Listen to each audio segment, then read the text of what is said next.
celebrate today a milestone in our nation's history with the inauguration of the Mariveles Hermosa San Jose 500 kilovolt transmission line project here in Bataan. Once operational, it will certainly strengthen power transmission services, not only in the region, but all the way to Metro Manila.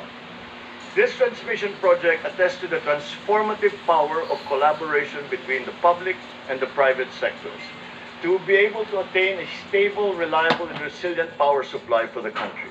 I direct the DOE and the NGCP to complete the almost 70 transmission projects on time as indicated in our transmission development plan, particularly the Batangas-Mindoro Interconnection Project and the Northern Luzon 230 kilovolt loop.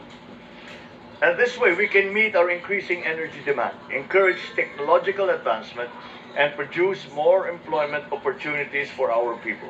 I'm also excited as we shape up Bataan to be a literal and figurative powerhouse, as well as a center of economic and development activity in the future.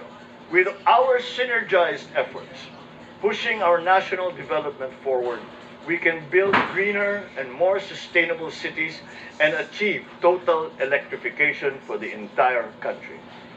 Let us build the bagong Pilipinas that we dream of, where all our communities are powered by affordable and accessible electricity, where our industries are geared towards inclusive and sustainable prosperity, and where opportunities await those who dare to make their dreams a reality.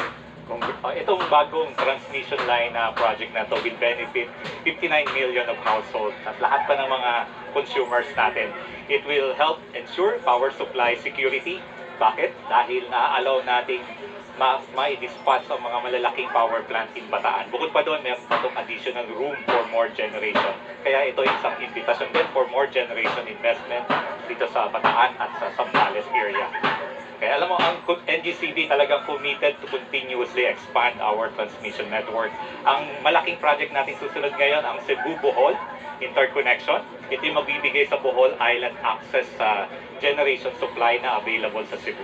At ngayong taon, tinatarget namin matapos ito.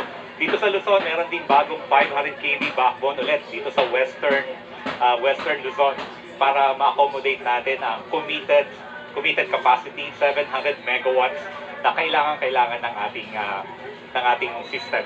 Para sa NGCP, ang bagong Pilipinas ay binubuo ng isang malakas at maaasahan na transmission network na magbibigay daan sa patuloy na pag-unlad saan mang parte ng bansa.